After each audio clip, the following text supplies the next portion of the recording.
Alright, so what did we discuss in our previous class? Bhagavad Gita chapter 7.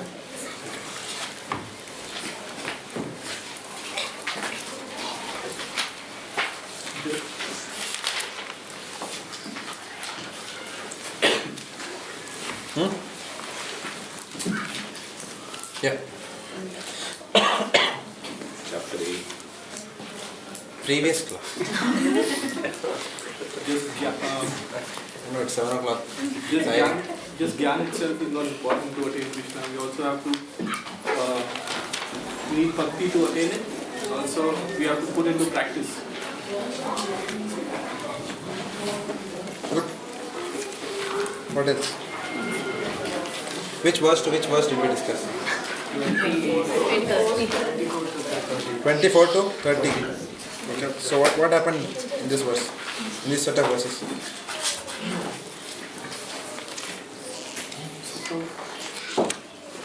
So we saw how the covering for Mayavadis cannot break through the Hiranyamayana Patrana. We saw that. They can't break through the wheel of Brahman. Can your friends sit here? Because I can't see you. Somebody there? Huh? What about this? All booked. What about this? Lock kiya na gari? Lock kiya gari?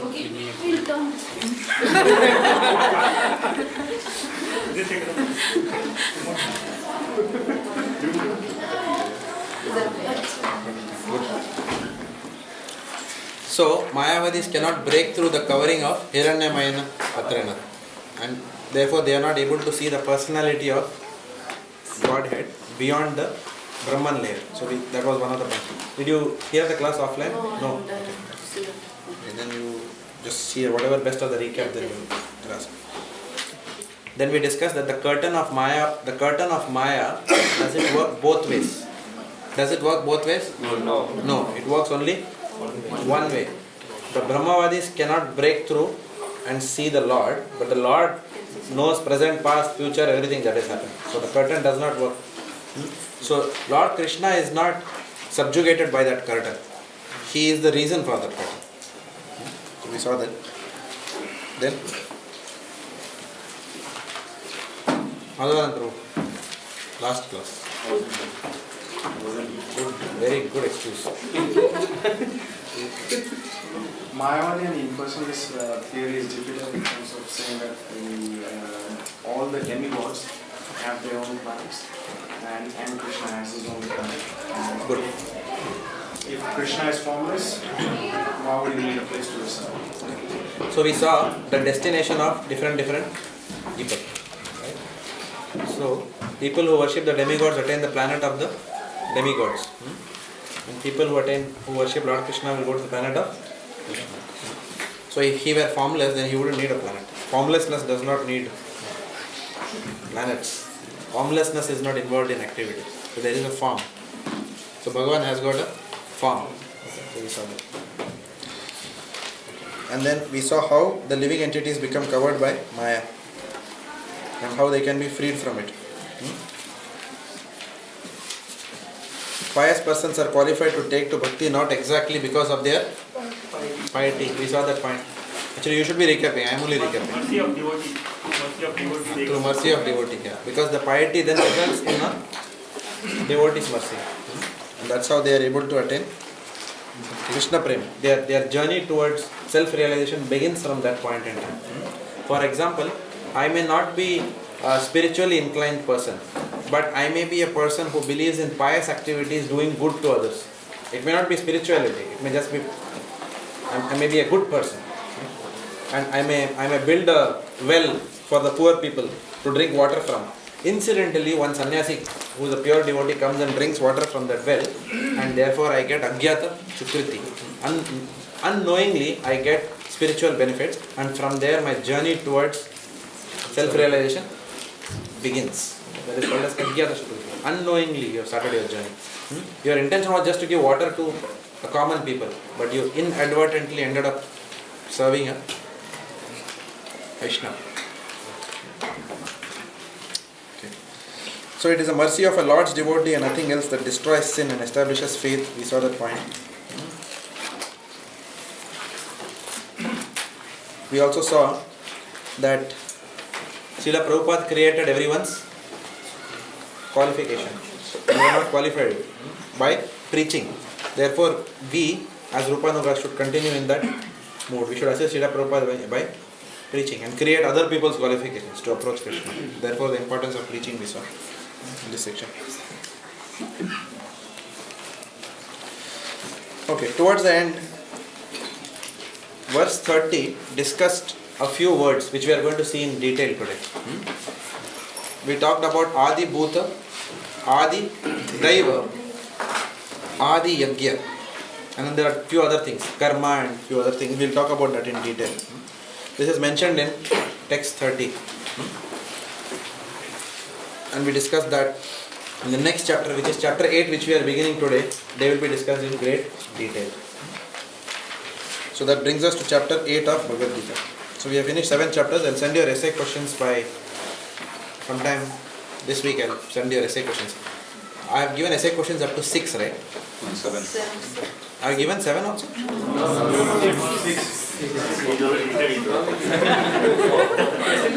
So what was the closed book?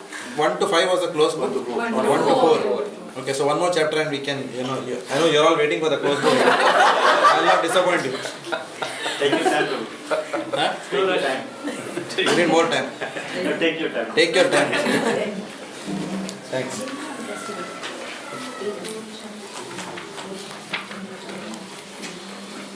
Alright, so Adhi, what can we do for you?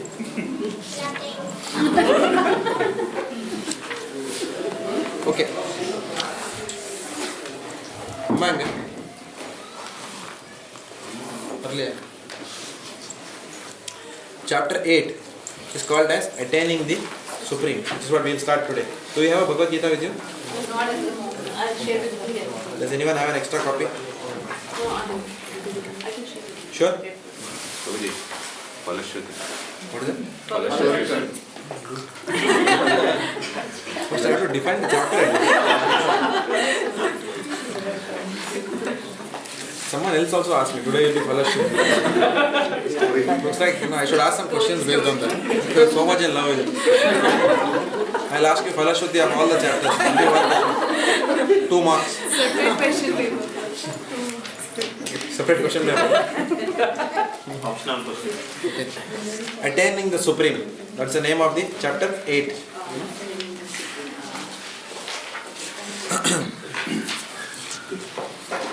So let's go to the Falashruti of chapter 8. What do you mean by Falashruti? Falashruti is the benefit of reciting verses from any chapter of the Bhagavad Gita or the benefit of attentively participating in a discussion in some chapter of Bhagavad Gita. That's called as Falashruti. Okay? So let's see the Falashruti of chapter 8. So what is chapter 8? You said you will describe what is chapter 8. No, I'll describe the Falashruti of chapter 8. Okay. So Falashruti means the benefit of hearing chapter 8 in your lives. So this is from Padma Purana. Lord Shiva is talking to Parvati, mentioning a conversation between Lord Vishnu and Lakshmi.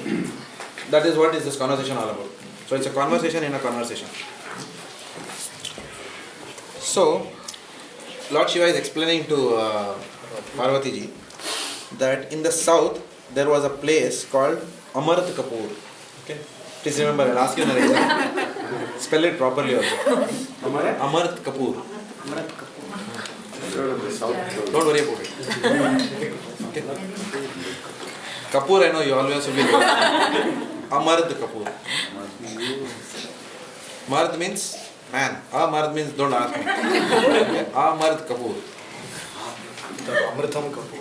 Huh? That Amritam Kapoor. That way also you can remember. There are positive ways of remembering. So south there is a place called Amarth Kapoor. Okay. Doesn't matter. There was a Brahmana by the name Bhava Sharma. Again, don't worry about it. This Brahmana married a prostitute. His wife was a prostitute. Obviously, he used to break the 4 regulative principles. On top of that, he used to go for hunting. And he used to go for parties. In his own style. He used to go for parties. One day, in such a party, who is this person you are talking about? No, Amartya Kapoor is the name of the place. I knew you were Bhava Sharma. Bhava Sharma had too much alcohol to drink. Now what happened? He drank so much alcohol that some of the alcohol started coming out of his mouth. All that is mentioned in Gita Mahatmya. And he became sick with chronic dysentery. He suffered for a long time till death caught up with him. Finally he died. Bhava Sharma died. And obviously because he misused his human form of life, Gita Mahatmya says he got the body of a date palm tree. Date palm tree. You know what is date? Khajur. So he fell down from Vaikuntha and then Asman se gire, Khajur mein. Like that. Okay. So That's a proverb in Hindi. That's a proverb in Hindi. That's why the people who know Hindi proverb, they are laughing. So he got birth of a date palm tree. Now, in this date palm tree, where Bhava Sharma was his next lifetime, he was having, there were 2 Brahma Rakshasa ghosts. Brahma Rakshasa means what? Previous life was Brahman and this life is Rakshas, like that. Brahma Rakshasa ghosts took shelter under the tree. Now, who are those Brahma Rakshasas? The Brahmana's name was Kushibal and his wife's name was Kumati. Now, his wife was very evil by nature. Kumati was very evil by nature. This Brahmana was very learned, but he was very greedy also on top of that. He was expert in Vedic mantras and all that. Mantra, Tantra, Yantra, Puja, whatever. But he was very greedy by nature. He used to collect quite a lot in charity. He used to get charity from everyone, but he used to keep all the charity for himself to enjoy. He never gave it away like that.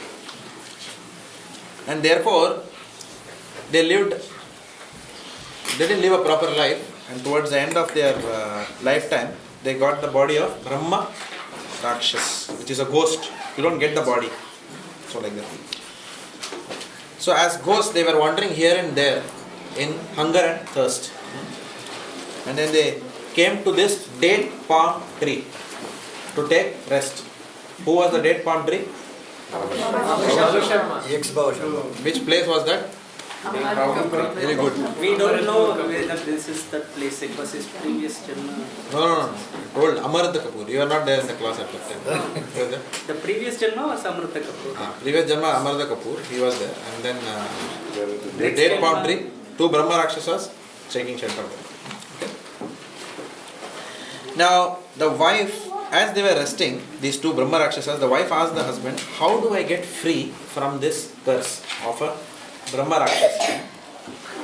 So, the husband replied, the husband's name was Kushibal, he replied, by knowledge of 3 items.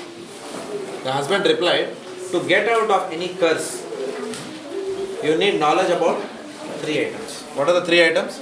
Knowledge about Brahman, knowledge about the self, Atman, and knowledge about karma or fruitive activities. Knowledge about Brahman, Atman, Karma. fruitive activities, karma.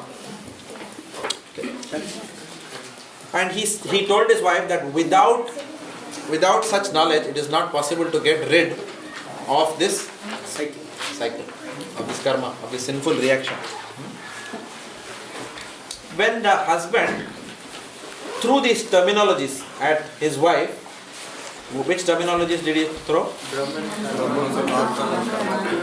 So the wife asked back in Sanskrit to him, again inadvertently, she asked him, Kim tad brahma, kim adhyatam, kim karma? So she asked him these questions, which means what? What is Brahman? What is adhyatma? And what is karma? Now, as soon as she accidentally asked this in Sanskrit, hardly she had completed half this sentence when Bhava Sharma broke free from the body, okay, and got a Brahmana's body. Bhava Sharma was who? The Kajur tree. He came out and got the body of a Brahmana. Just having heard this verse this question being asked by the Brahma Rakshasa's wife. Okay. Now if you go to your first verse, see the Sanskrit. What is that? Kim tat brahma, kim adhyata, kim karma purushottama. So, while not knowing, she just asked him this accidentally, this question. And she recited by mistake, by chance, she recited half the verse of the first chapter of Bhagavad Gita. And just by hearing of 8th chapter of Bhagavad Gita, just by hearing that, what happened? The fellow who heard that, he was liberated from the body of a tree. And he got a Brahmana's body. And not only that, because this husband and wife, they uttered this shloka, Pushpa Vimana came and took them to Vaikuntha. That is the glory of chapter 8 of Bhagavad Gita. So all of you are going to study this, write exams on this. So what all will you get if you pass? Correct? You can just imagine the mercy. And if you fail, then you know where you are. We'll come and search the date trees. We already on the 3 lines. Where is Pushpa?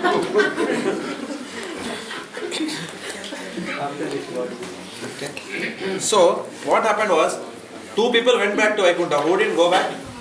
Bhava Sharma. He just got the body of a Brahmana. So Bhava Sharma wrote down half that shloka.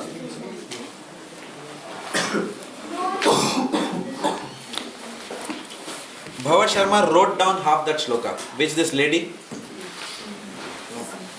blurted out without knowledge. He just asked this and he noted down. He went to Kashi and he performed great austerities for the pleasure of Lord Krishna, and he kept reciting this half shloka every day. The half shloka of the first verse. While he was doing that in Vaikuntha Loka, Lord Vishnu rose. And Lakshmi asked him, why? Where are you going? So Lord Vishnu told that my devotee, he said to Lakshmi ji, that my devotee is chanting this verse, he is thinking of me. And I have also been thinking for a long time how to award him my bhakti. And then, having got up, Lord Vishnu awarded to Bhava Sharma full Krishna bhakti. On top of that, he delivered all his ancestors. Bhava Sharma's ancestors. So which is the higher benefit? Krishna Bhakti. Krishna Bhakti is there. Not only Vaikuntha Viman came and gave them mukti, whatever Sarupya mukti or Salokya mukti, but unalloyed love for Krishna was also bestowed on Bhava Sharma. So which means that by hearing chapter 8, our sinful reactions will go away and the desire to do sinful activity will also go away. The consciousness will be clean of all impurities and Krishna Bhakti will be established inside the heart. This is the power of chapter 8. This is the Falashruti. So if anyone wants to have all these benefits, you can hear the chapter attentively. Participate in these discussions. Okay. So let's go to verse 1. Arjuna inquired, O my Lord, O Supreme Person, what is Brahman? What is the Self? What are fruitive activities? What is this material manifestation and what are the demigods? Please explain this to me. Shudha Premali.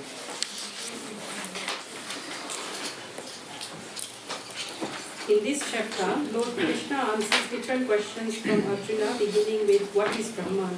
The Lord also explains karma, fruitive activities, devotional service and yoga principles, and devotional service in its pure form.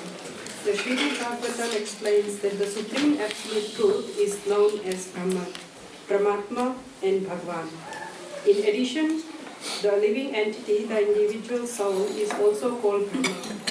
Arjuna also inquires about Atma, which refers to body, soul and mind. According to the Vedic dictionary, Atma refers to the mind, soul, body and senses also. Arjuna has addressed the Supreme Lord as Purushottama, Supreme Person, which means that he was putting these questions not simply to a friend, but to the Supreme Person, knowing him to be the Supreme Authority, able to give definitive answers. There's some murmuring going on somewhere. I don't know where it is, but it's a bit distracting. We'll have to.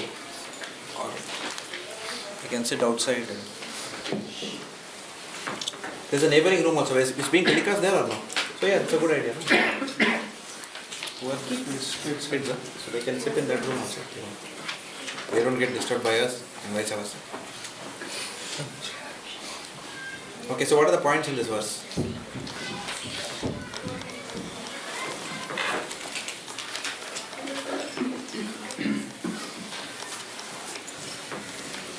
The point is that the question is being asked to Purushottama, means asking the person who is able to give the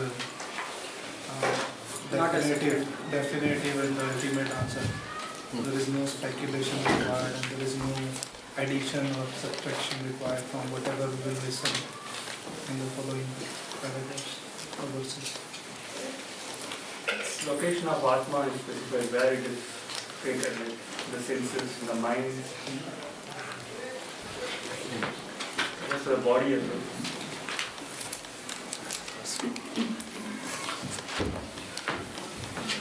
Question is being asked here. Answers will come later by Lord Krishna. Right now only question is being asked. Bhagavad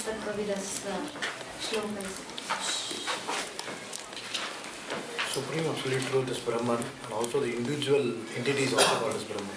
Right? Supreme Absolute Truth can be known in three phases. He is known as Brahman, Bhagavan, Brahman, Paramatma, Paramatma, and Bhagavan. That's what Mataji mentioned. And the individual entity is also called as Brahman. Individual entity is also called as Brahman. Correct. Okay. So Arjuna is inquiring about 6 terms that have been used at the end of chapter 7. 6 terms have been used. Brahman, Adhyatma, Karma, Adhi Bhuta, Adi Daiva and Adi Yagya. These are the 6 terms which Arjuna has inquired in verse 30 of chapter 7. And now he is asking that in a question to Lord Krishna here again. And Lord Krishna is describing each in this order in the next few set of verses. Once Arjuna finishes his question.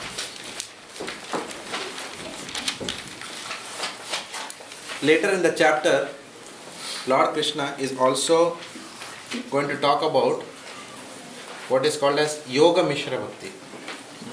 Yoga Mishra Bhakti means what?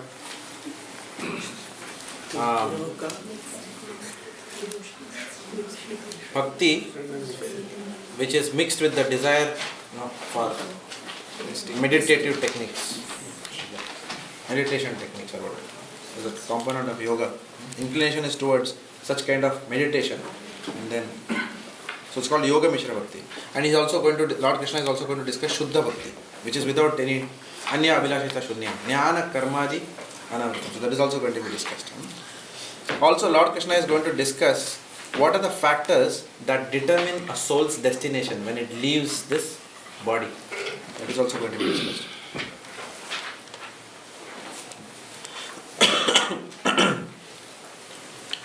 Arjuna, by asking this question, also wants to know if this Brahman refers to Jiva or Paramatma.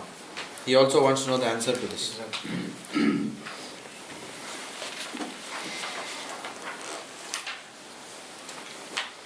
So there is 7.29. Let's go back and refer what is mentioned there.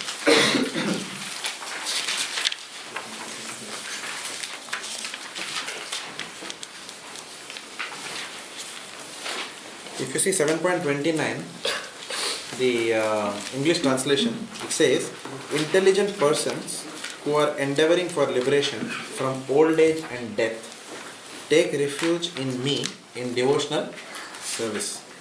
They are actually Brahman because they entirely know everything about transcendental activities. So in one sense, Lord Krishna is giving that answer here also. So who is Brahman? People who are Anybody, any jiva is a Brahman. But typically it refers to people who are in devotional service. intelligently inquiring Endeavoring. into who they are and engaging in devotional service. What about those people who are not endeavoring?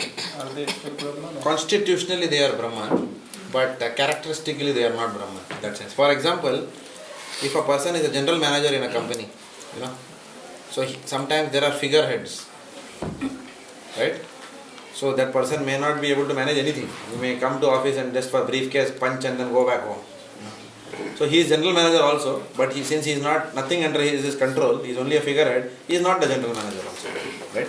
So technically, yes, to see the organizational chart, he is general manager, but for all practical purposes, he is not general manager. He is not managing anything. So technically, we all are Brahman. Whether we realize it or whether we don't realize it, we are Brahman.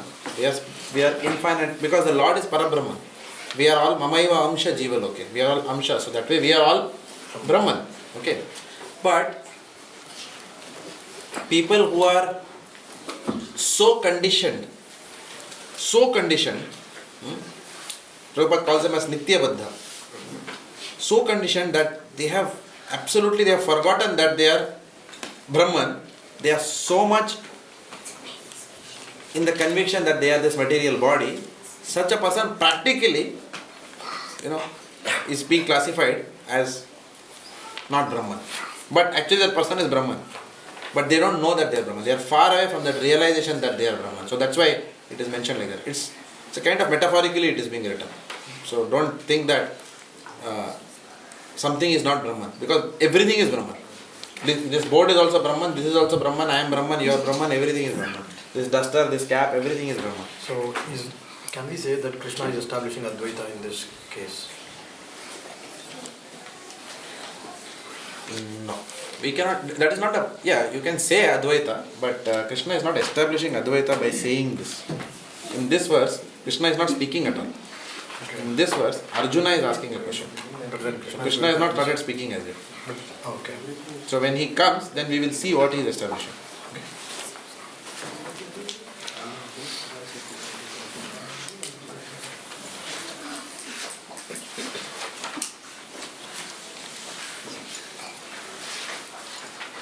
So, Prabhupada writes in the 7.29 purports that though everyone must understand that they are Brahman, only the devotees are actually entitled to be called so. The word used is Mam Asritya. One who has taken shelter of Lord Krishna, one who has that relation, only such people are qualified to be called as Brahman. Because such people do not have any misgivings about who they are and what is their relationship with the Supreme Lord. So such persons can be called as Brahman. For example, who is a devotee? Everybody is a devotee, correct? But someone who is serving, for example, what is that called as? Who is in the death row in some prison for committing mass murder and rape. Can you call that person as devotee? Actually, yes, because everyone has fallen from, all souls are devotees. But you can't still call this person as a devotee. You understand what I mean? So same, I'm just giving an analogy so you'll understand what Prabhupada is trying to explain here. So everyone is Brahman, but Prabhupada is specifically writing that those devotees who do not have any misgivings about Lord Krishna, who know who they are qualified to be actually called as Brahman. Other people are also technically Brahman, but for all practical purposes, because the covering is so thick, they cannot be referred to as Brahman. Or taking shelter. Pardon? The Mahamasritya refers to taking shelter. Taking shelter of the Lord. So it means the others are not taking shelter of the Lord. Correct. Correct.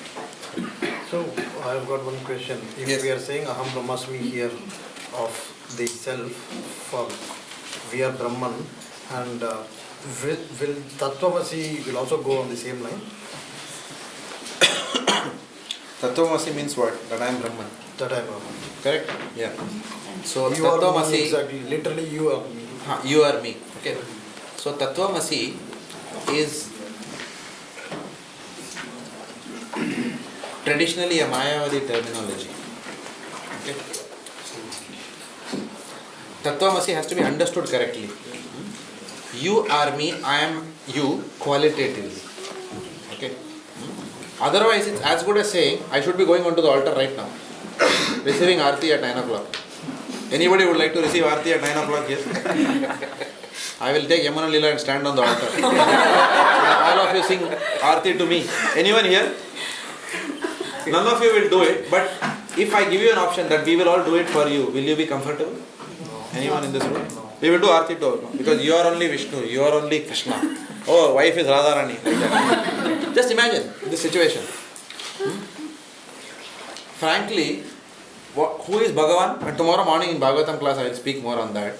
Bhagavan means one who is a supreme controller. I don't even have control over that. If it comes, I have to rush inside. Correct? Am I Bhagavan? I don't even have control over my own senses. So can I say I am you, you are me? Same thing? No. But yes, it has to be understood qualitatively, it's correct. Qualitatively, we are Brahman.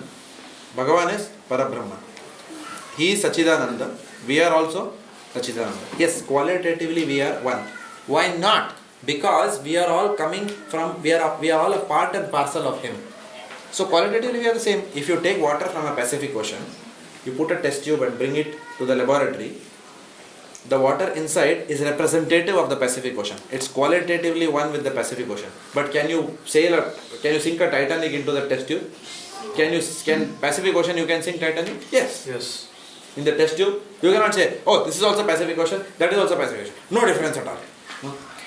The test tube is Pacific Ocean, the Pacific Ocean is test tube. Will you make that way? No. So it is true and not true from a different angle. Qualitatively true, quantitatively not true.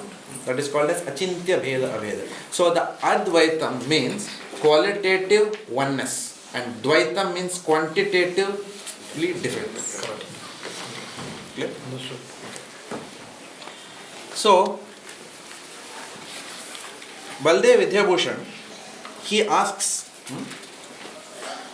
if Adhyatma is pertaining to gross or the subtle body. Baldev Vidyabhushan is commenting that Arjuna is asking if Adhyatma pertains to the gross or subtle body. Gross body is what? Earth, water, fire, air and ether. Panchabhuta. Gross body. That's what our gross body is made up of. Our nose, etc. is made up of what? Our whole body is made up of whatever we can touch, whatever is tangible, is made up of gross body. Subtle body is man, buddhi and ahankar, mind, intelligence and false ego. This is the subtle body. So Baldev Vidyabhushan is quoting that Arjuna is asking Krishna if Adhyatma pertains to the gross and subtle body. Also he is asking, does karma refer to fruitive activities or to spiritual activities? He is asking that question also here. And if both are equal, if fruitive activity and spiritual activity are equal, then why I should fight? Arjuna has got only one agenda here. He doesn't want to fight. So he is asking all kinds of questions to Lord Krishna. This is Baldev Vidyabhushan's commentary on this. Also, he is asking what is Adhi Bhuta. Adhi Bhuta. So, is Adhi Bhuta, can a pot and a living being both be called as Adhi Bhut? He is asking. Because both are Brahman. Can both be called as Adhi Bhuta? And Adhi Daiva. Adhi Daiva means the governor. Daiva means the demigods. Adhi Daiva means the governor of the demigods. So is the governor of demigods again a demigod? or is the governor of the demigod somebody else? Typically the Virata Purusha, the universal form. Is that the governor of the demigods? So these are the kind of, it's very highly technical questions he is asking now. Like that. Don't get too worried with this. If you don't follow right now, it will get clear as we go further. Because right now it's only question, answers nahi aaya. He is asking aisa hai, vaisa hai, this way, that way, this way, that way, and he is throwing so many terminologies. Like that. Adhi Bhut, Adi Daivika. The word Adhi, when it is prefixed, it means above or over and above something. Adi, above or over and above something.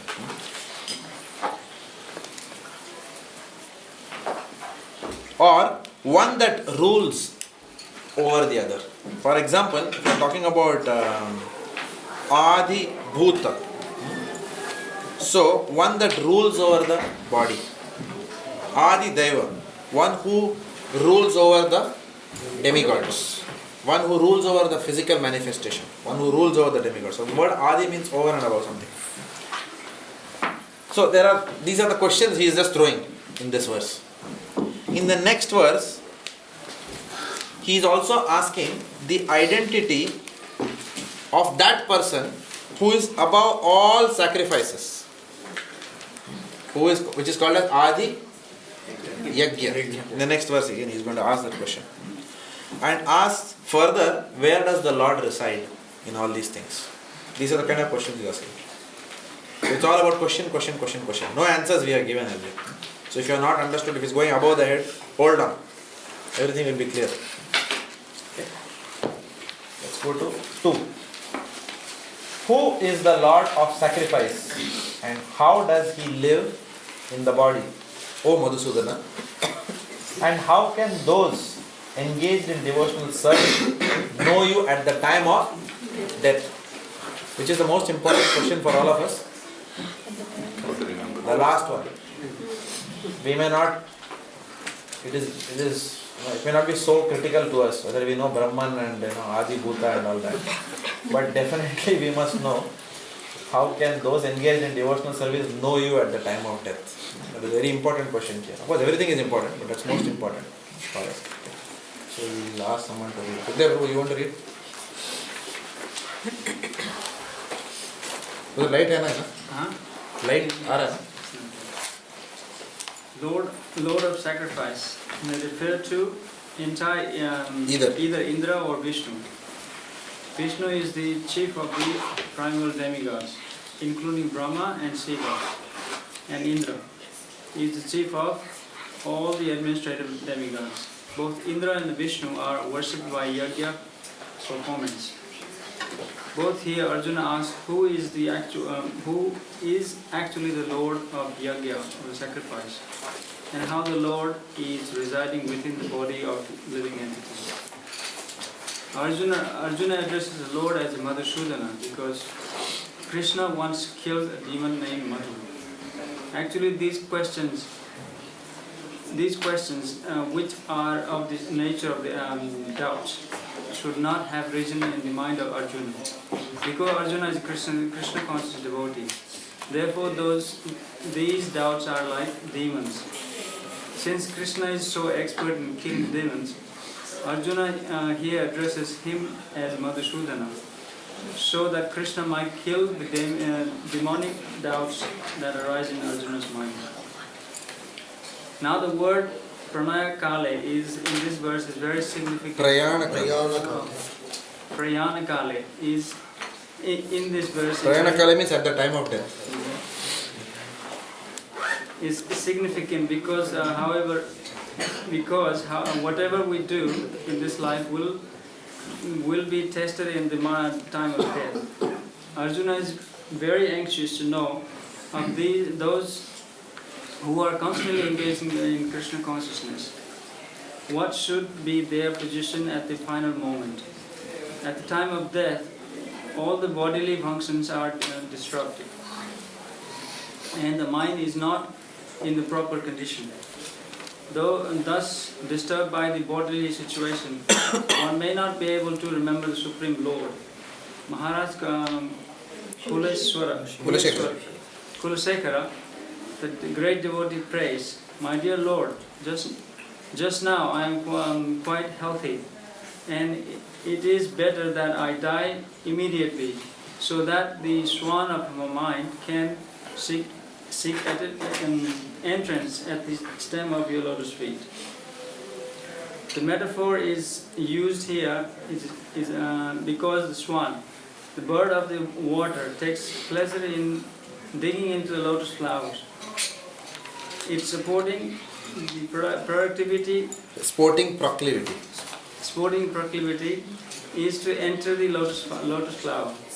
Maharaj Kuleshekara says to the Lord, my mind is undisturbed and I am quite healthy. If I die immediately thinking of your lotus feet, then I am sure that my performance of your devotional service will become perfect. Because if I have to wait for my natural death, then I do not know what will happen. Because at the time of bodily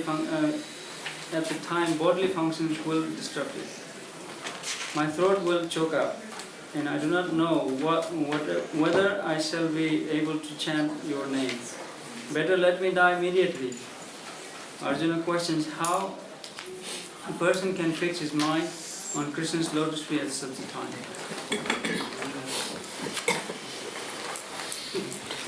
Yes, very nice purport. So what are the points here?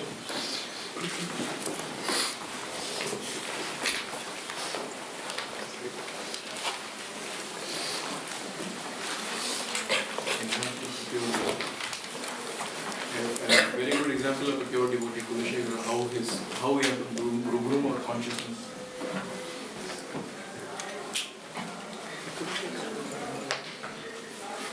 Another example is Maharaj Parikshit. We'll talk about that in tomorrow's morning's Bhagavatam class. Tomorrow Sukadeva Goswami is entering the arena. It's a very interesting section.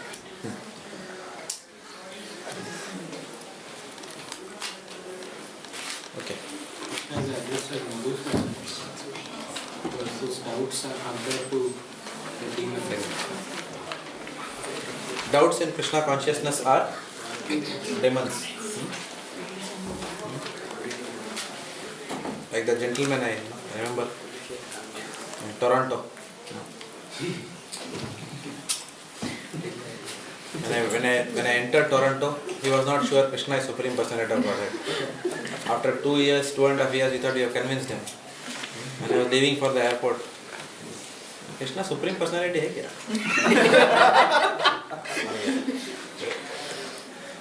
So some people, their doubts will never go away. Doubts will only go away by what? By Tadvidi Pranipatena Pariprashnena Sevaya. Upadekshanti Tenyana. Doubts will go away only when we accept the process of Krishna consciousness seriously, if we study the scriptures, if we follow the principles of Krishna conscious life, if we do service to Vaishnavas, only then we will get that knowledge and all our doubts will be dispelled. If we, or even while doing all this, if we commit Vaishnava aparadhas, again these doubts will come back into our mind. Vaishnava aparadh shakes our faith in Krishna consciousness. So Vaishnava aparadh, we have to be very careful of offending devotees. If we offend devotees, our faith will get shaken up. We will start thinking, yeah, I am initiated, but is Krishna the Supreme Personality? Is there a God also? Don't be surprised sometimes. Okay, so proper sadhana is required for us to sadhana and seva and sadachar, behavior, all three are required. So Arjuna inquires about the sixth term, which is called as Adhi Yajna here. Identity of one who is ultimately worshipped by sacrifices. Is he Vishnu? Is he demigod? And where in the body does he live? And then he asks this question, which forms major part of this chapter is dedicated to this question. Which question? How can those engaged in bhakti, the self-controlled people, know you at the time of death? So, normally, sometimes it happens that when someone leaves their body, Vaishnavas leave their body, in our congregation it has happened several times. Someone has lost a relative, grandfather, grandmother. So, we always recite which chapter? 8th chapter. We recite 8th chapter for the soul. Because this chapter helps the soul which has left attain a better destination, and more importantly, it reminds us that we are going to also follow suit. Otherwise, we are very busy with our job, our career, our mortgage, our prestige. Correct? We are very busy with all these things. Correct? So it's a reminder that death will come anytime. Therefore, what we must be in a hurry to do? To take shelter of a spiritual master. We must be in a hurry to do that. If anyone in this room has not taken shelter of a spiritual master, please do not delay that. You will not benefit by delaying this. Come to the platform of 16 rounds very quickly. Take shelter of spiritual master very quickly. That is the process. There are exceptions to that process for exceptional devotees. So unless anyone in this room is a Jivan Mukta, for you it is not applicable. But if you are like me, normal soul, struggling in the material world, with lust, anger, envy, greed and pride, please take shelter of spiritual master, because that is a process recommended for rascals like me. Okay. Please do not delay that process. Again, we will see in tomorrow morning's class that there are exceptions to this rule, only for such people, Jivan Muktas. Okay. So, this question, how we can know you at the time of death, forms a critical part of this whole chapter of Bhagavad Gita. And Lord Krishna will be answering all these questions. In the next 2 verses, Lord Krishna is quickly answering the first 6 questions. He is now beginning to answer this question. Let us see what are his answers. Sri Bhagavan Vacha. Any verse where the Lord Krishna starts speaking starts with Sri Bhagavan Vacha. Aksharam Brahma Paramam Svabhavo Dhyatma Muchyate Bhuta Bhavodbhavakaro Visarga Karma Samniktaha. The Supreme Personality of Godhead said, the indestructible, now he is answering, so please pay attention. The Supreme Personality of Godhead said, the indestructible, transcendental living entity is called as Brahman. And his eternal nature is called Adhyatma. His eternal nature is called as Adhyatma, or the self. Okay. Action pertaining to the development of material bodies of the living entities is called karma, or fruitive activities. Okay. Mahesh Prabhu, express reading. Express reading, please. Super fast reading. Brahman is indestructible and eternally existing, and its constitution is not changed at any time. But beyond Brahman, there is Parabrahman. Brahman refers to the living entity, and Parabrahman refers to the Supreme Personality of Godhead. The constitutional position of the living entity is different from the position he takes in the material world. In material consciousness, his nature is to try to be the Lord of matter, but in spiritual consciousness, Krishna consciousness, his position is to serve the Supreme. When the living entity is in material consciousness, he has to take on various bodies in the material world. That is called karma, or varied creation by the force of material consciousness. In Vedic literature, the living entity is called Jivatma and Brahman, but he is never called Parabrahman. The living entity takes different positions. Sometimes he merges into the dark material nature and identifies himself with matter, and sometimes he identifies himself with the superior spiritual nature. Therefore, he is called the Supreme Lord's material marginal energy. According to his identification with material or spiritual nature, he receives a material or spiritual body. In material nature, he may take a body from any of the 8.4 million species of life, but in spiritual nature, he has only one body. In material nature, he is manifested sometimes as a man, demigod, animal, beast, bird, etc., according to his karma. To attain materially heavenly planets and enjoy their facilities, he sometimes performs sacrifices. But when his merit is exhausted, he returns to earth again in the form of a man. This process is called karma. The Chandogya Upanishad describes the Vedic sacrificial process. On the sacrificial altar, 5 kinds of offerings are made into the 5 kinds of fire. The 5 kinds of fire are conceived of as the heavenly planets, clouds, the earth, man and women. And the 5 kinds of sacrificial offerings are faith, the enjoyer, on the moon, rain, grains and semen. In the process of sacrifice, the living entity makes specific sacrifice to attain specific heavenly planets and consequently reaches them. When the merit of sacrifice is exhausted, the living entity descends to earth in the form of rain, then takes on the form of grains, and the grains are eaten by man and transformed into semen, which impregnates a woman, and thus the living entity once again attains the human form to perform sacrifice and so repeat the same cycle. In this way, the living entity perpetually comes and goes on the material path. The Krishna conscious person, however, avoids such sacrifices. He takes directly to Krishna consciousness and thereby prepares himself to return to Godhead. Impersonalist commentators on the Bhagavad Gita unreasonably assume that Brahman takes the form of Jiva in the material world, and to substantiate this, they refer to chapter 15, verse 7 of the Gita. But in this verse, the Lord also speaks of the living entity as an eternal fragment of myself. The fragment of God, the living entity, may fall down into the material world, but the Supreme Lord never falls down. Therefore, this assumption that the Supreme Brahman assumes the form of a Jiva is not acceptable. It is important to remember that in Vedic literature, Brahman, the living entity, is distinguished from Para-Brahman, the Supreme Lord. So who is Brahman? The living entity. The Jiva is Brahman. What is Adhyatma? The eternal nature of the Jiva, of the living entity, that's called as Adhyatma, or the self.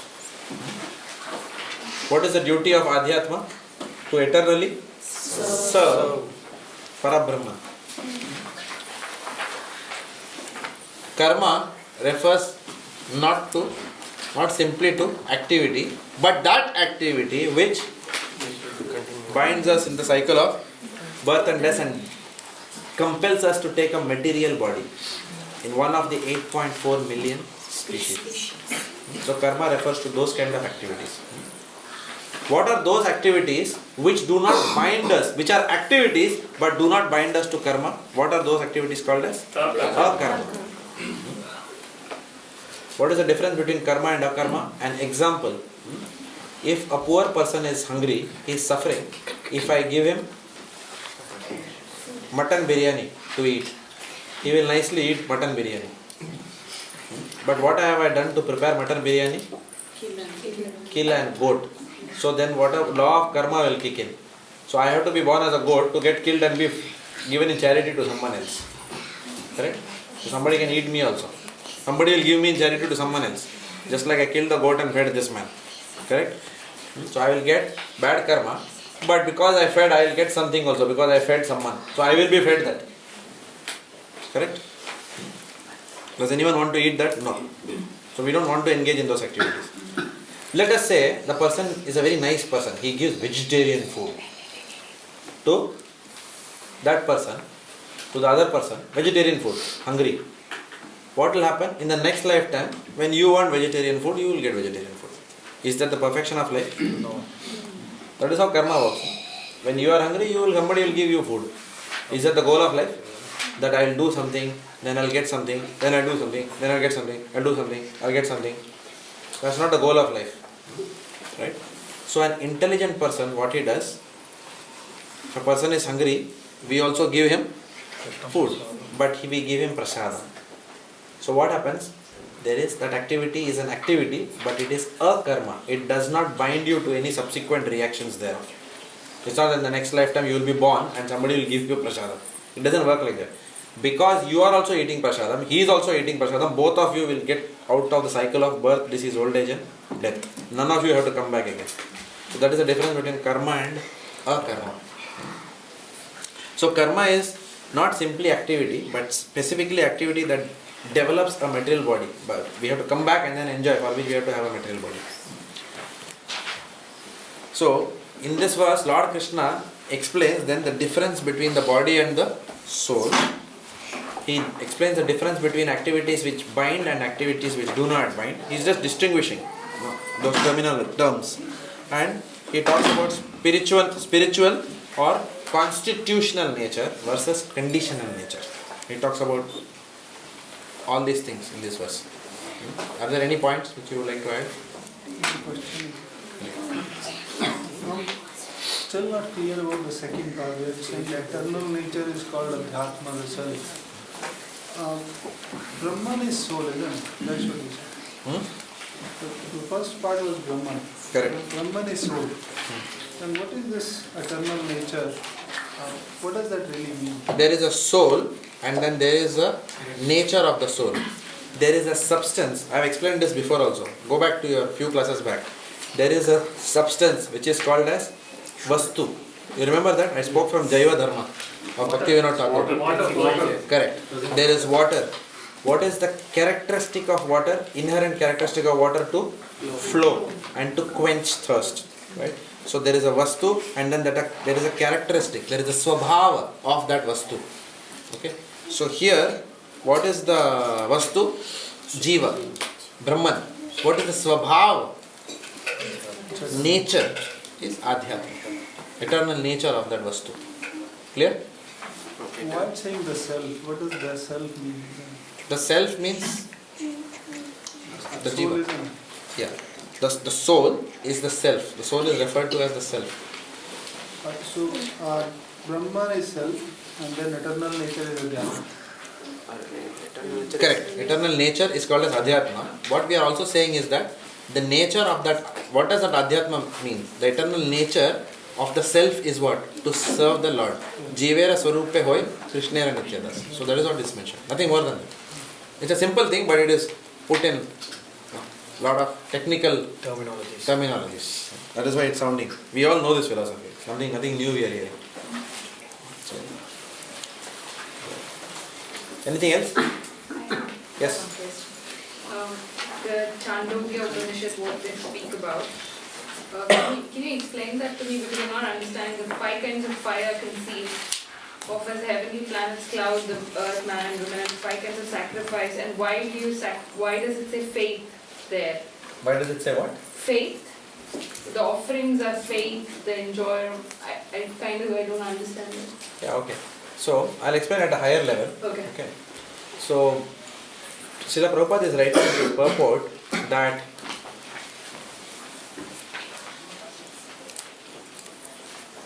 there are 2 types of people who want to enjoy the material world. 2 types of people. Devotees don't want to enjoy the material world. Devotees want to leverage the material world to go back, to get out of the material world. Does it make sense? Yes. The devotees don't want to enjoy. Just like a rocket wants to leverage the booster rocket to get out of Earth. Like that. So we are leveraging. This is a space suit given to us. This space suit is the body. This space suit will help us escape this material world. If we do the right activities using this space suit, which is Krishna Bhakti. But not everyone has that aspiration to get out of the material world. Some people say, what is wrong? Maja aa raha hai material world mein. Correct? Acha office hai bhai. Salary is good. Isn't it? Good restaurants are there, pubs are there. So let us, and nice salary is also there. No? If you have a salary of 100,000, 150, 200,000, then what is the problem? Nice house, buy. Some people are there. When you enter the house, first thing is the pub. very nicely. The bottles are upside down, like that. 2 cars are waiting. One BMW is waiting outside. One Volkswagen Passat maybe waiting outside, right? Husband's car, wife's car, like that. So people say, material world is a nice place after all.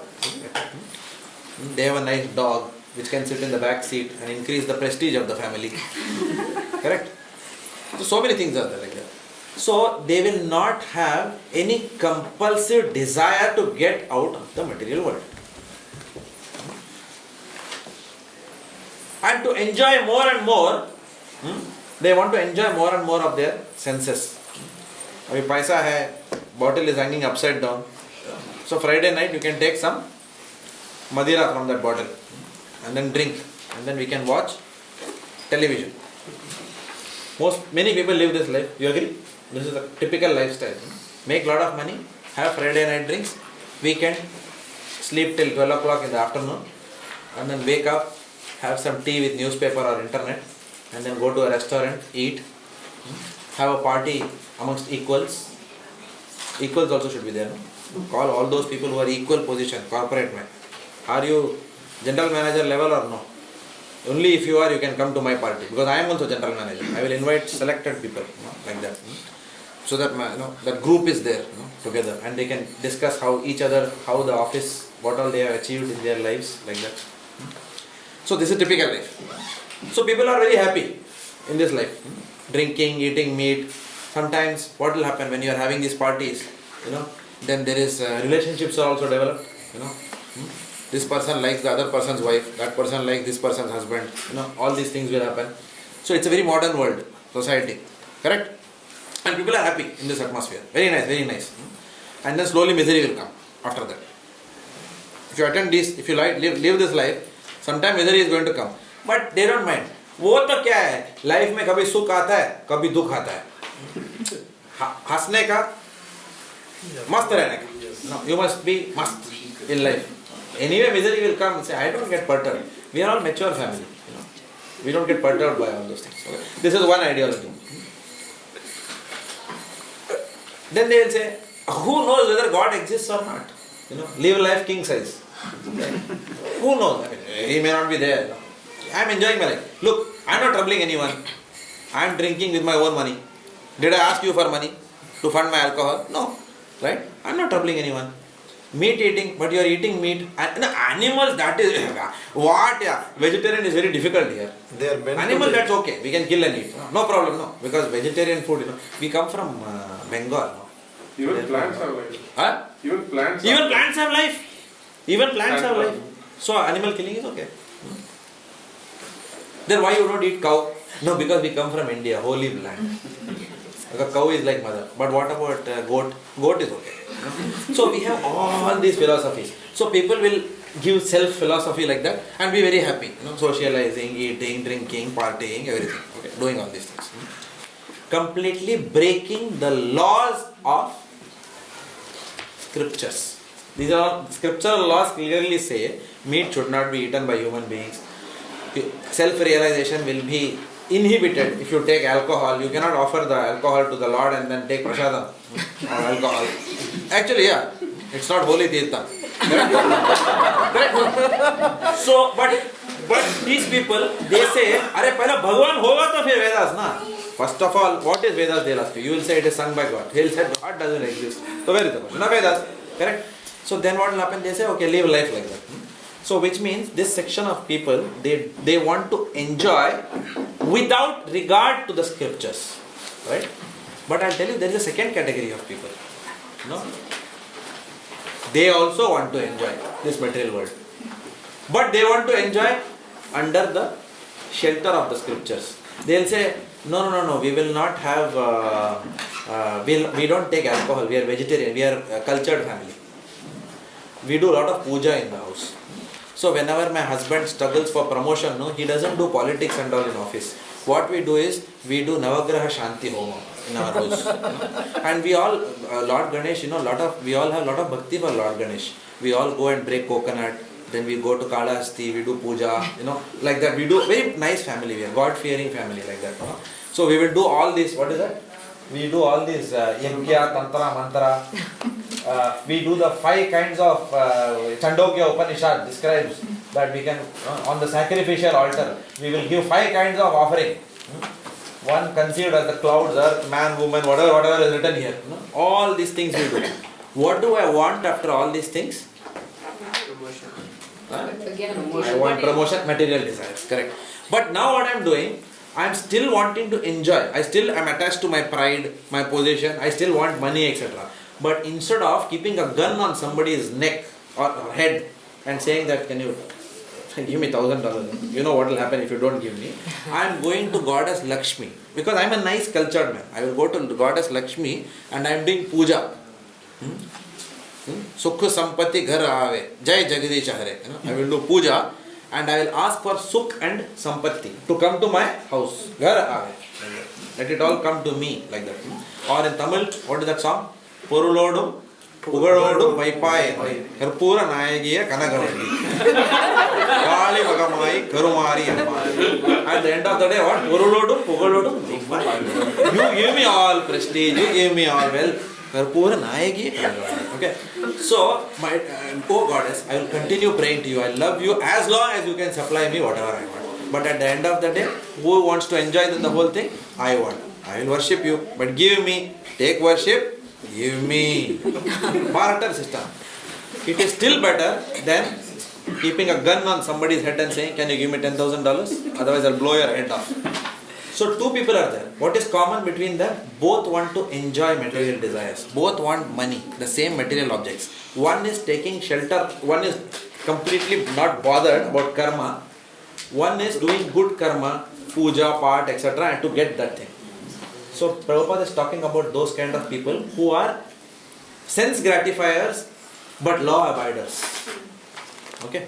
And then Prabhupada is saying the higher truth. Higher truth is what? At the end of the day, what will happen? Even if you are a law abider and you worship the demigods, do all this puja and all those things, then what will happen? The demigods will give you, you will get the heavenly planets. Obviously, because you have pleased the devatas. When you please the devatas, they will bless you. Okay, come to our abode. Hamare saath rehna abhi aake kuch din ke liye. And then, but what will happen? After that karma runs out, kick. Wapas jao yaar, bahut ho gaya abhi. I gave example of Hilton Hotel. Company says, very good performance. CRR 1+ performance. Okay. Performance bonus given to you, $50,000. Enjoy. Go to Hilton Hotel and stay. You can stay there. How many days? $50,000? 3 months it will come. Let's say Hilton Hotel, top. What is it called as? Penthouse, that suite where it's overlooking the seaside. But on the last day, when your debit is one, what will come? That fellow who is doing salam every day to you will come and say, "Sir, check out, sir." What time? You will say, "Arey, kal tak to itna you are respectful to me. You are telling me, sir, tomorrow what lunch should I bring? Today you never asked me tomorrow what lunch. Instead you are telling, sir, tomorrow what time you are checking out, sir?" You cannot say, can you not eternally serve me like this? He will say, no problem, but perform next year and then come back. Like that. So therefore, when the merits have run out, then you will get kicked out from that heavenly planets and you have to come back into this material world and go back to your 2-bedroom kitchen or 1-bedroom kitchen or rented house. Correct?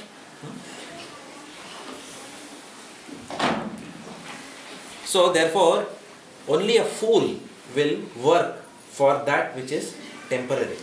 An intelligent person knows the temporary nature of material happiness, the transient nature of material happiness. So an intelligent person will work for the long term to get out of the cycle of birth and death. Not do fruitive activities, karma kand, go to the heavenly planets, get kicked back after some time, enjoy for some time, come back, again go. Keep going up and down, up and down and up and down. Better go out of the... So that is what it is talking about. Okay. Text number 4. O best of the embodied beings, the physical nature which is constantly changing is called Adhi Bhuta. Adhyatma we saw, no? Adhi Bhuta, the physical nature which is constantly changing is called Adhi Bhuta, which is the material manifestation. The universal form of the Lord, which includes all the demigods like those of the sun and moon, is called as Adhi Daiva. And I, the Supreme Lord, represented as the super soul in the heart of every embodied being, am called as Adhi Yagya. Okay, Jagan Prabhu, you want to read? The physical nature is constantly changing. Material bodies generally pass through 6 stages. They are born, they grow, they remain for some duration, they produce some byproducts, they dwindle, and then they vanish. The physical nature is called Adi Bhuta. It is created at a certain point and will be annihilated at a certain point. The conception of the universal form of the Supreme Lord, which includes all the demigods and their different planets, is called Adhi Deivata. At present, in the body, along with the individual soul, is the super soul, a plenary representation of Lord Krishna. The super soul is called a Paramatma or Adhi Yajna and situated in the heart. The word Eva is particularly important in the context of this verse, and because by this the word the Lord stresses that the Paramatma is not different from him. The super soul, the supreme personality of Godhead, seated beside the individual soul, is the witness of the individual soul's activities and is the source of the soul's various types of consciousness. The super soul gives the individual soul an opportunity to act freely and witness his activities. The functions of all these different manifestations of the Supreme Lord automatically become clarified for a pure Krishna conscious devotee engaged in transcendental service to the Lord. The gigantic universal form of the Lord, called Adi Daivata,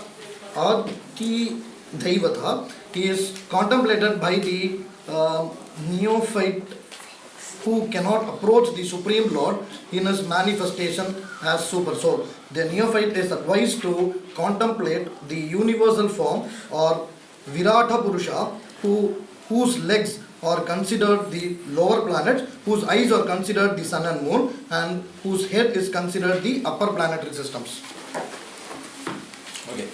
So Lord Krishna is defining what is Adhi Bhuta. Adhi Bhuta is what? This material body. And then in Prabhupada is also giving the purports. What happens to this Adhi Bhuta? It always deteriorates. Anything in the material world which is matter will always deteriorate. So the symptoms are given of how the body dwindles. We may put a lot of cosmetics and hair dyes, but we cannot escape old age and death thereof. So Adi Bhuta refers to the material body. Adi Daivata is, who is Adi Daivata? The Virat Purusha, the universal form of the Lord. So if you want more details, you can refer Srimad Bhagavatam, Canto 2, verse 1, text 29. 2.1.29. You will get information on Virat Purusha. So Virat Purusha is the sum of all the demigods, plus all the dominated living beings. All the dominating demigods plus all the dominated living beings. The summum bonum of that is the Virat Purusha. That's why when Arjuna is seeing the Virat Purusha, the universal form, when Arjuna asks Lord Krishna to show the universal form, you can see everything happening there. All the demigods can be seen there. Souls are coming out, going in. So all those things are shown. So the entire material world, if you like, you can conceptualize the entire material world as the Virata Purusha. So here Prabhupada is bringing out this point that better than worshipping the demigod is worshipping the Virat Purusha. Because when you are worshipping the Virat Purusha, you are automatically worshipping the demigods, and then you are watering the root of the tree in one sense, because the Virata Purusha is the Supreme Personality of Godhead.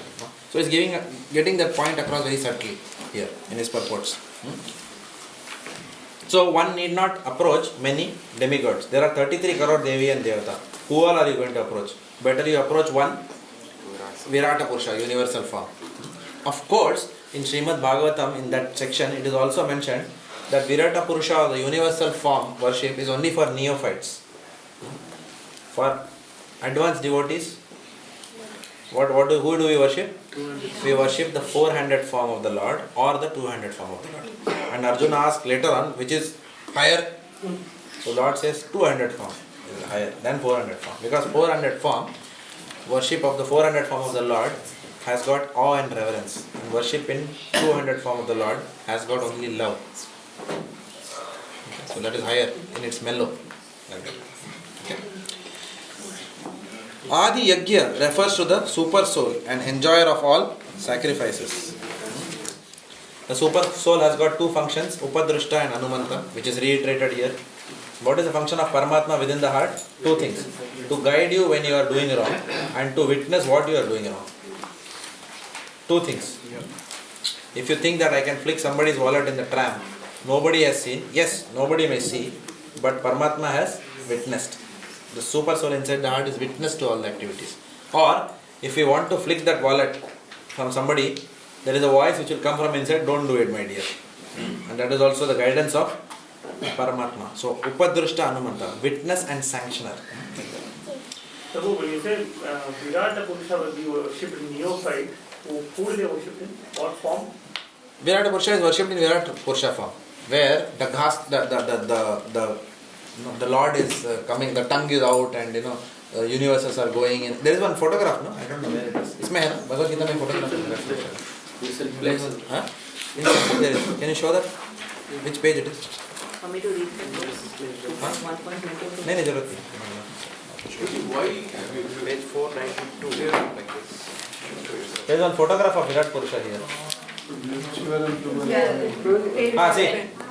See there Virat Purusha. You can worship that form also. Okay.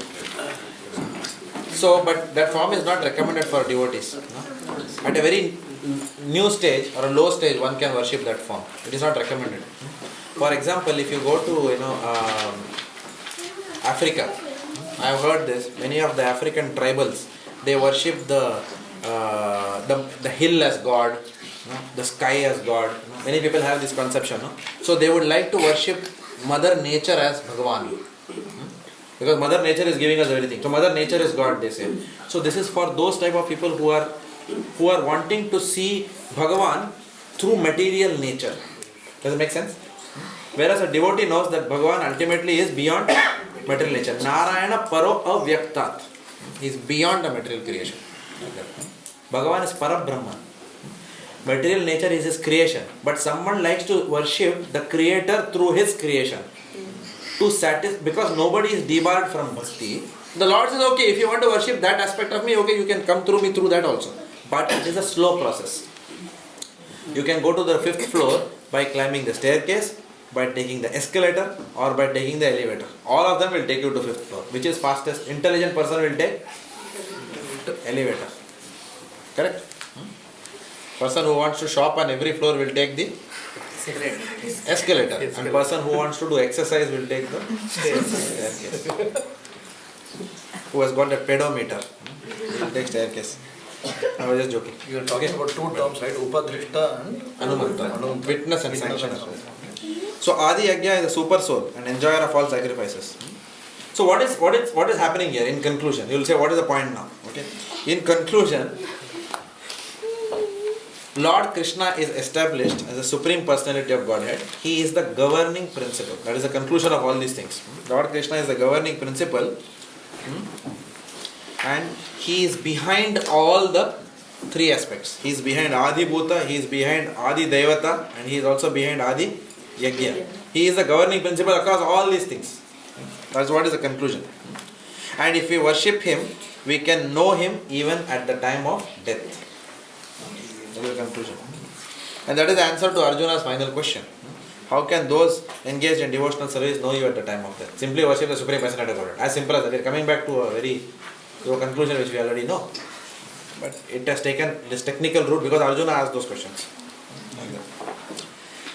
So, if you go back to 7.30 translation. Now you go back. Read the translation. those in full consciousness of me, page 363 on the big Bhagavad Gita.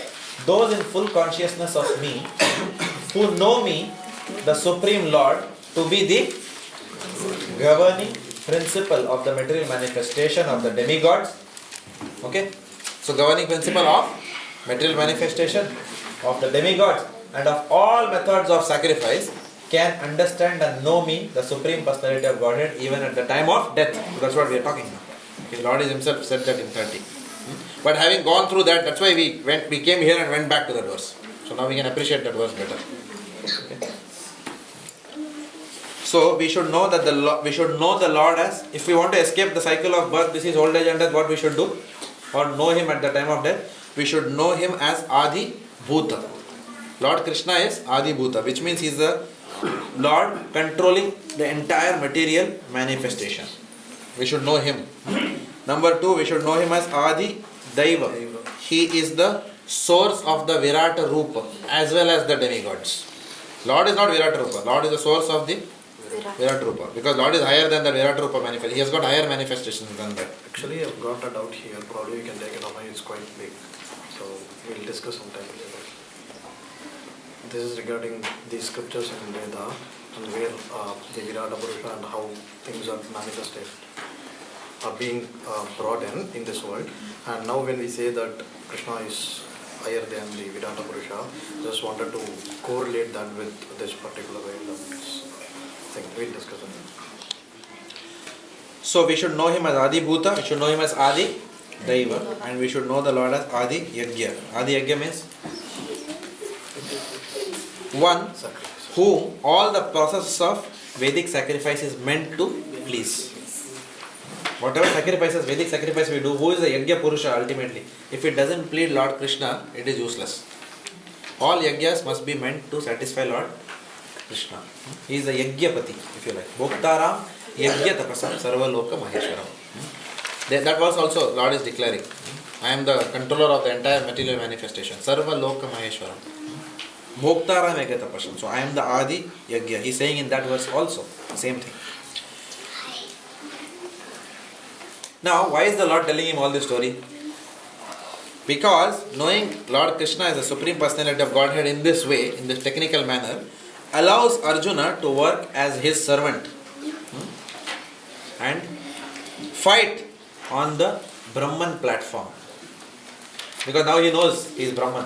So Arjuna has to work as Krishna's servant and fight on the Brahman platform in actual identity. What is Arjuna's actual identity? Aham Brahmasmi.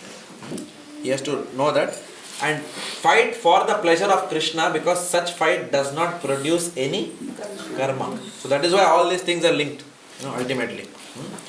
Hence there is no more material body. Even if you kill Bhishma, you are not going to come back to get killed. Because why did you kill Bhishma? For the pleasure of Lord Krishna. Then you don't get. If you do any activities for the pleasure of Lord Krishna, then you don't get material reactions for that activity. Now, what is the result if one thinks of Lord Krishna at the time of death? Having got all this knowledge, when one thinks of Lord Krishna at the time of death, what results does such a person get? That is answered in text 5 to 8.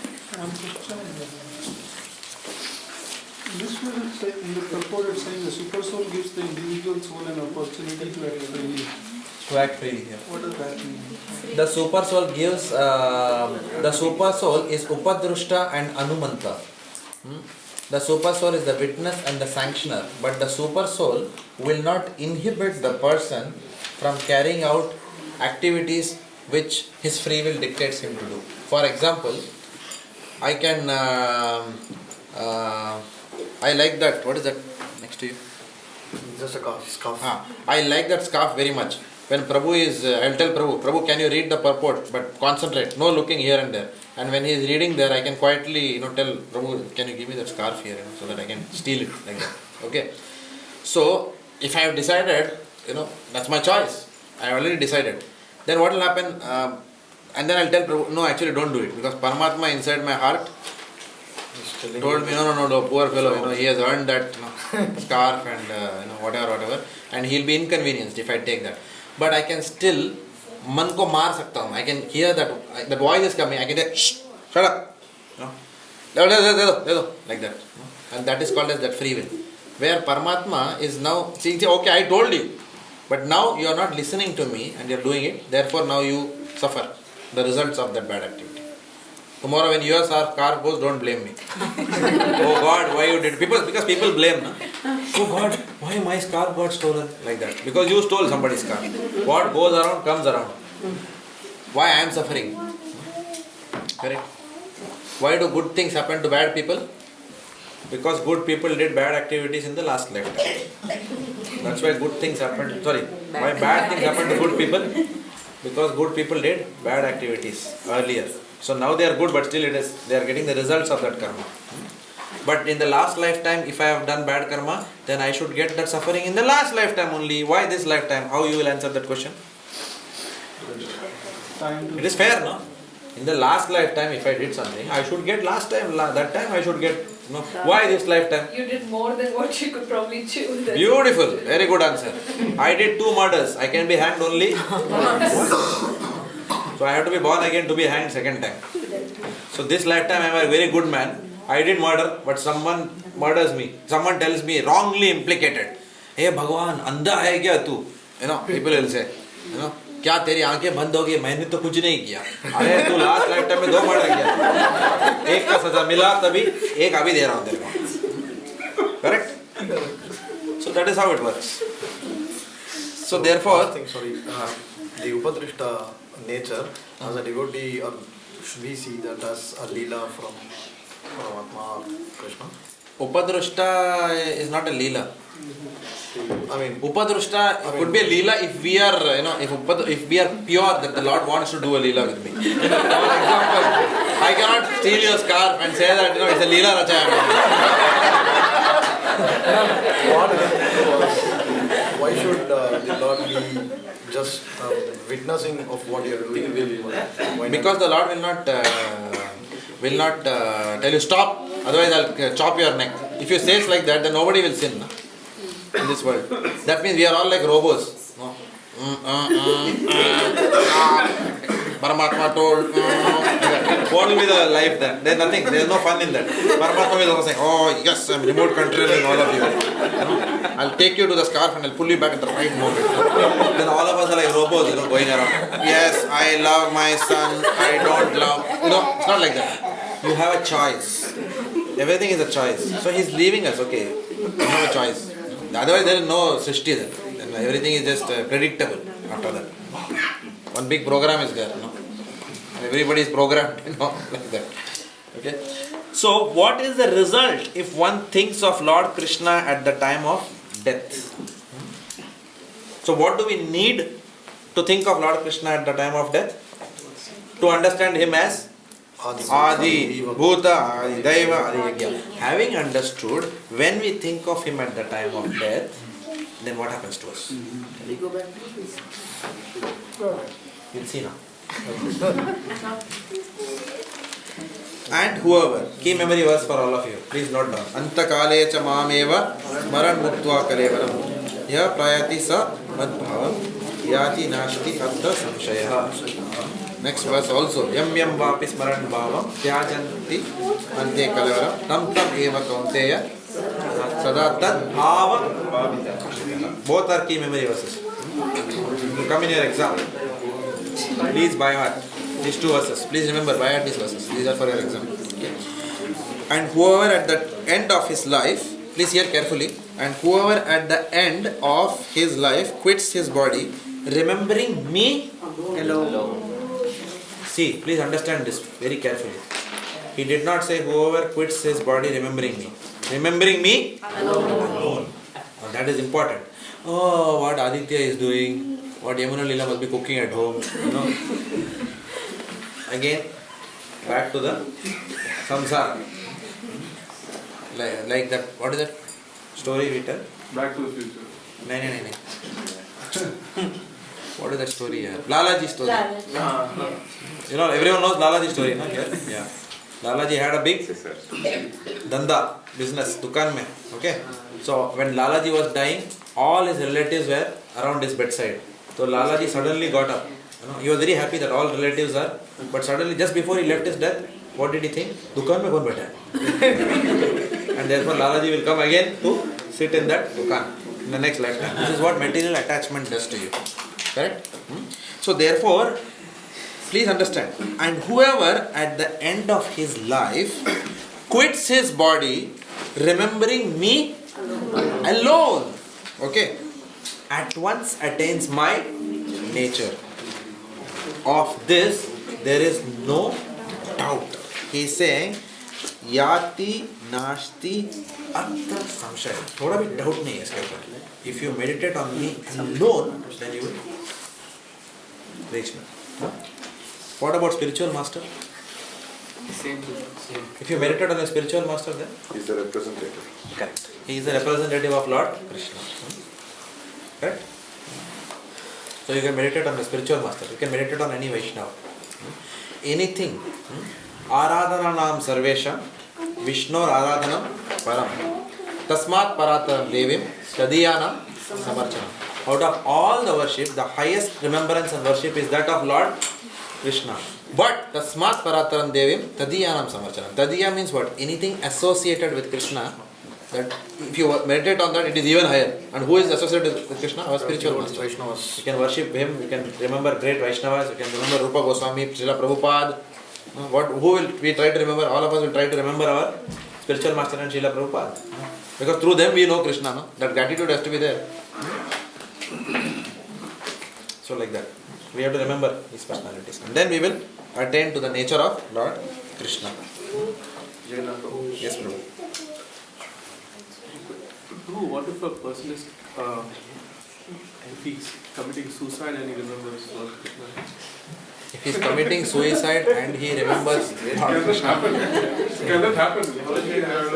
If he commits suicide and he remembers Lord Krishna is the Paramatma inside the heart. He will tell him, don't commit suicide. Remove that, cut that rope and come down and suffer your material reaction. When you are thinking about Lord Krishna means what? That means you are accepting what fate has ordained for you. Lord Krishna has ordained suffering for you in this lifetime. The very fact that you are committing suicide, what you are trying to do? You are trying to do Chalugiri with Krishna. You are trying to say, oh, you want me to suffer now? I know how to escape. Akkadak, gone. And he says, oh, okay, bahut chada banta hai tu. Okay, because you think that your body has committed misdeeds, and by cutting that body, then all the misdeeds are gone. But the account is held by the soul, not the body. The SIM card is carrying the energy, not the cell phone. BlackBerry, I made a call. Okay, murder 2 people. BlackBerry फेंक दिया उठा के. SIM card खाली रखा हूँ. Will I be caught? I will be caught because SIM card is I will use another phone. So the karma is transferred to another. Through another phone, the police will catch you. चलो तो नया वही बज रहा है. You तो नहीं वो तो BlackBerry था ये दूसरा phone है. अरे boss number एक ही है. So you are the spirit soul. Okay. So if you chop off the neck, the soul is still has to take the karma. You cannot serve it. Next lifetime you have to suffer. First of all, what will happen? First punishment you will get for the suicide. That itself is a bad karma. So the Lord will say, oh, very chalu you are. You tried to do this. That means you did not want to suffer in this material body.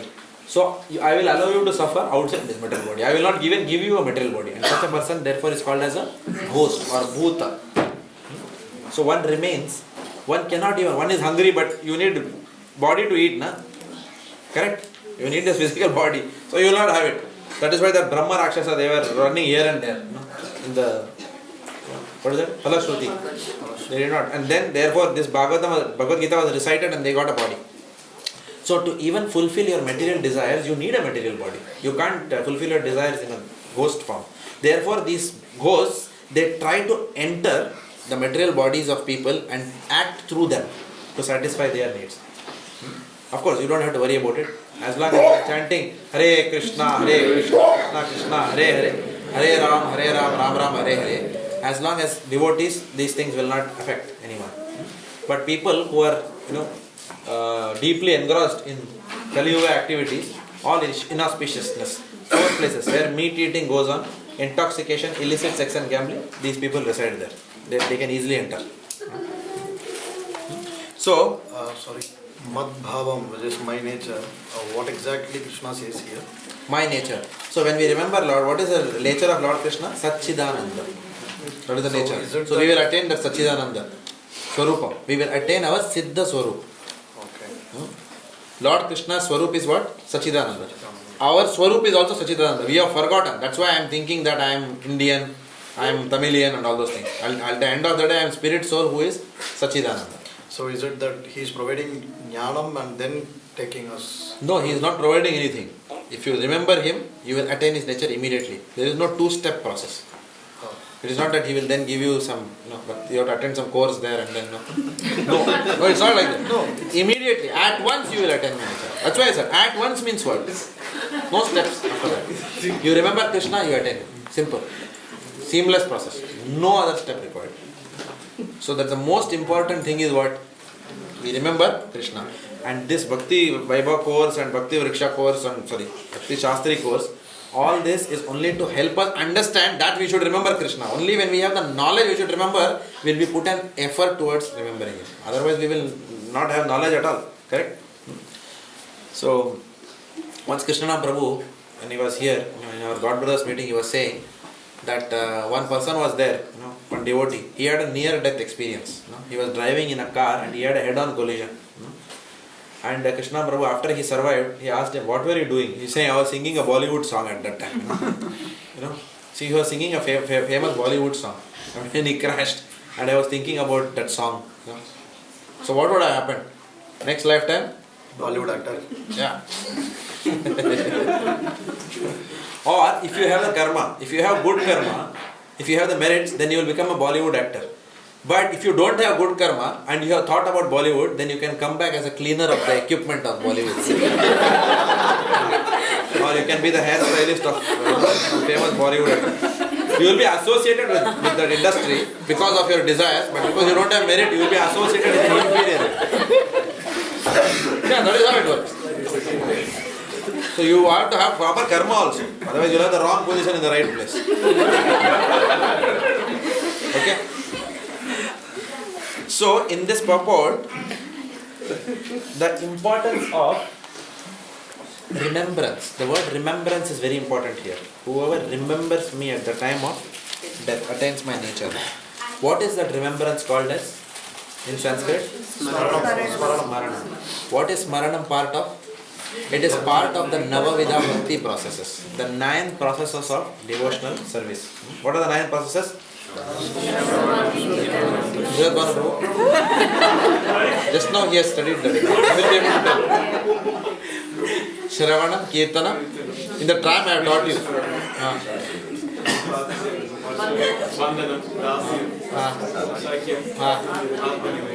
Then Bhakti's chain Nava. Then 9 o'clock, it is. Okay. So Prahlad Maharaj enunciated the Navavidha Bhakti principles. Shravanam means what? Hearing. So if someone says, we are also devotees, we are also bhaktas, like that, someone says. So what question you have to ask them?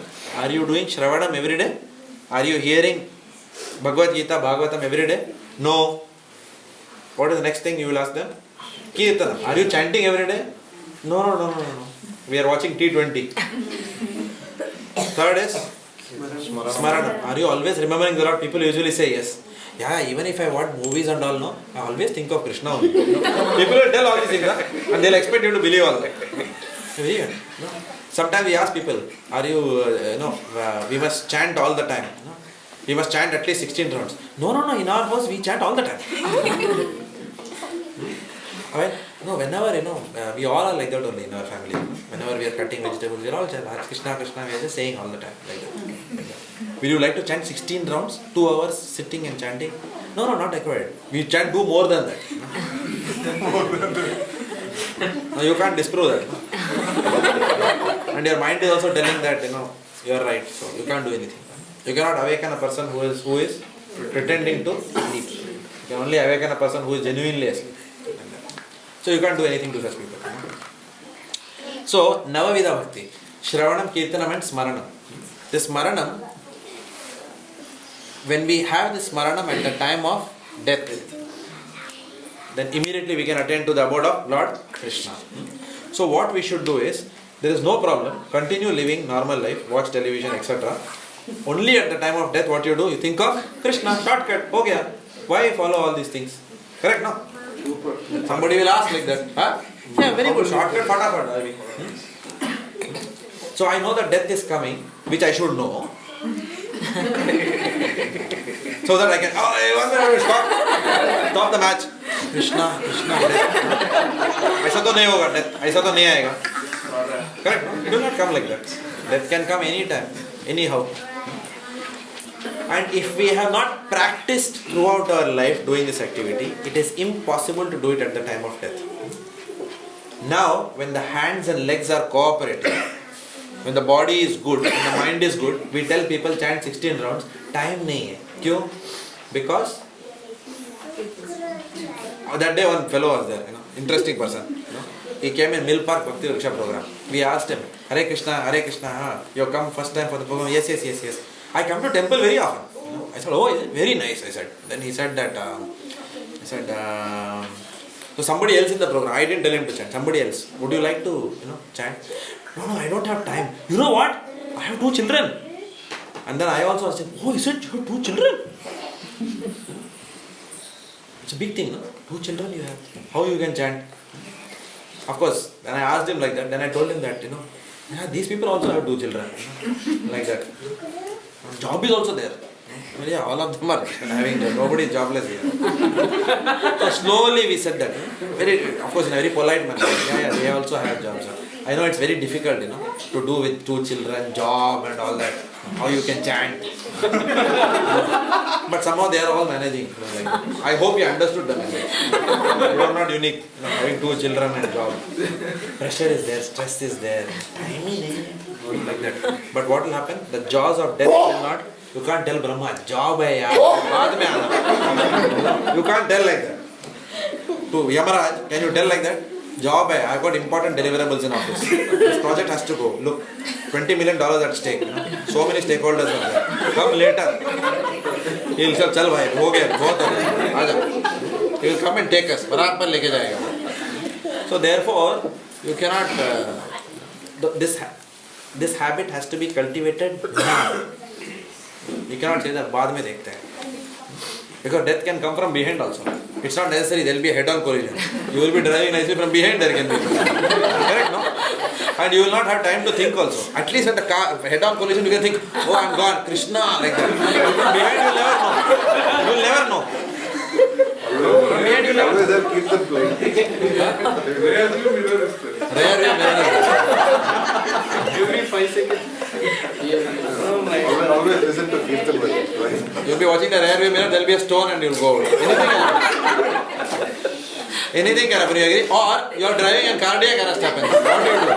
All rear view mirror, this mirror, that mirror, nothing will happen. Cardiac arrest. Gone. Actually it is true, no? It can come anytime. So therefore, people who are smartly arguing that, no, बाद में देखते हैं, बराबर death के time पे अगर करना है तो कृष्णा बोल दूंगा, वो नहीं होने वाला. It will not happen. In fact, Srila Prabhupada highlights at the time of death, the pain is so much, even for people who have practiced so much of Krishna consciousness, it is difficult to think of Lord Krishna at that time. None of us in this room probably have that kind of an experience of death. We have had, but we have forgotten. Matta smritir jnanam apohanam cha. Last lifetime, forgotten experience. But this lifetime, we may not have experienced. But I can understand, I can imagine. Sometimes when I have this body aches or some severe headache, acidity and vomiting, then I'm thinking, should I finish my rounds or not? Of course, we all finish. But sometimes the chanting in that headache and vomiting is so difficult to do. And to think of Krishna, somehow you just want to finish and then go to sleep after that. But what we are not thinking is, oh, Krishna, Krishna, Krishna, like that. Very difficult. At least I can't do it. So when the body is under pain, or when we are going through a suffering, when we are going through the loss of a near and dear one, at that time, if someone tells chant, then will say, Chubbaita, malum bhi nahi what I am undergoing. You're telling chant and all that. But actually that is what we are supposed to do. So we are very conditioned right now. So even when we are practicing devotional service, so many hours in a day, still if it is very difficult, then how to remember at the time of death. So it's not an easy thing. It needs practice. It needs a lifetime of practice. So we must start as young as possible. Ideally, from the womb itself, it should start that process. That is why when anyone is pregnant, we encourage them to come for the Bhagavad Gita program or Bhagavatam, because the child in the womb is always hearing. From that time onwards, that samskara start for the child, like that. So we'll stop here because it's 9 o'clock now.